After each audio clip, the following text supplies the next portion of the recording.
ಹೌದೌದು, ನಿಮ್ಮ ಮದ್ವೆಗಿಂತ ವಾಸಿ ಬಿಡಿ. ಅದೆಲ್ಲ ಯಾಕೋ ಹೇಳೋಕೆ ಹೋಗ್ತೀಯ ಈಗ? ಮೇಷ್ಟ್ರೆ, ಏನು ನಿಮ್ಮ ಮಗ ಹೇಳ್ತಾ ಇರೋದು? ಏನು ನಿಮ್ಮ ಮದುವೆ ಕತೆ? ಅದೆಲ್ಲ ಏನಿಲ್ಲಪ್ಪ.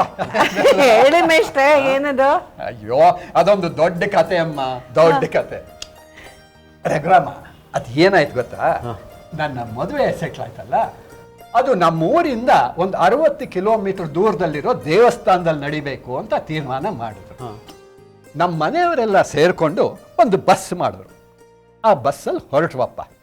ದಾರಿ ಮಧ್ಯದಲ್ಲಿ ಯಾರಿಗೋ ಕಾಫಿ ಕುಡಿಬೇಕು ಅಂತ ಅನ್ನಿಸ್ತು, ಬಸ್ ನಿಲ್ಲಿಸ್ದ. ನಿನಗೆ ಗೊತ್ತಲ್ಲ, ನನಗೂ ಸ್ವಲ್ಪ ಕಾಫಿ ಚಟ ಜಾಸ್ತಿ. ನಾನು ಇಳಿದೆ. ಕಾಫಿ ಕುಡಿದ್ಬಿಟ್ಟು ಮರ್ಯಾದೆಯಾಗಿ ಮತ್ತೆ ಬಸ್ ಹತ್ತಬೇಕಲ್ವಾ, ಅದು ಬಿಟ್ಟು ಅಲ್ಲಿ ಯಾವುದೋ ಪೇಪರ್ ಕೊಂಡ್ಕೊಂಡು ಬರ್ತೀನಿ ಅಂತ ಅಲ್ಲಿ ಹೊರಟೆ.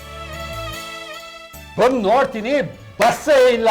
ಅಯ್ಯೋ, ಹ್ಞೂ, ಏನೋ ಬಸ್ಸು ನಿಮ್ಮನ್ನು ಬಿಟ್ಟು ಹೊರಟೋಗಿದ್ಯಾ? ಬಸ್ ಹೊರಟ್ಬಿಟ್ಟಿದೆ.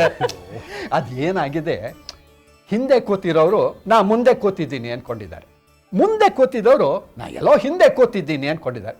ಹೀಗಾಗಿ ನನ್ನನ್ನು ಅಲ್ಲೇ ಬಿಟ್ಬಿಟ್ಟು ಬಸ್ ಹೊರಟೇ ಬಿಡ್ತು. ನನ್ನ ಪಾಡಿಲ್ ಕೇಳೋ, ಬಸ್ ಇಲ್ವಲ್ಲ ಕಂಗಾಲಾಗ್ಬಿಟ್ಟು ಅಲ್ಲಿ ಇಲ್ಲಿ ಕಾಡಿ ಬೇಡಿ ಒಂದು ಸೈಕಲ್ ಸಿಕ್ತಪ್ಪ. ಆ ಸೈಕಲ್ ತುಳ್ಕೊಂಡು ಬಸ್ ಹಿಂದೆನೇ ಹೊರಟಿದ್ದೀನಯ್ಯ ನಾನು. ಅಲ್ಲಿ ಹೋಗಿ ಸೇರಿದೆ, ಸುಸ್ತಾಗಿ ಹೋಗಿದೆ. ನಾನು ನೋಡ್ತಾ ಇದ್ದ ಹಾಗೆ ಅವರೆಲ್ಲ ಅಯ್ಯೋ ಮುಹೂರ್ತ ಮೀರ್ ಬಿಡ್ತಲ್ಲ ಅಂತ ಅಂದ್ಬಿಟ್ಟು ಅನಾಮತ್ತಾಗಿ ಕರ್ಕೊಂಡು ಹೋಗಿ ಹಸೆ ಮನೆ ಮೇಲೆ ಕೂರಿಸಿದ್ರು. ಅದೇನಾಗ್ತಿದೆ ಏನು ನನಗೇನು ಗೊತ್ತಿಲ್ಲ. ತಾಳಿ ಕಟ್ಟು ಅಂದ್ರು, ತಾಳಿ ಕಟ್ಟದೆ ಬಿದ್ದೆ ಕೆಳ. ಮೇಷ್ಟ್ರೆ, ಮದುವೆ ದಿವಸನ ಒಳ್ಳೆ ಅಡ್ವೆಂಚರ್ ನಿಮ್ದು. ಯಾಕೆ ಅಂತೀಯ? ಅಲ್ಲಯ್ಯ, 30 ಕಿಲೋಮೀಟರ್ ಸೈಕಲ್ ತೊಳ್ಕೊಂಡು ಹೋದ್ರೆ ಇನ್ನೇನಾಗ್ತೀನಿ?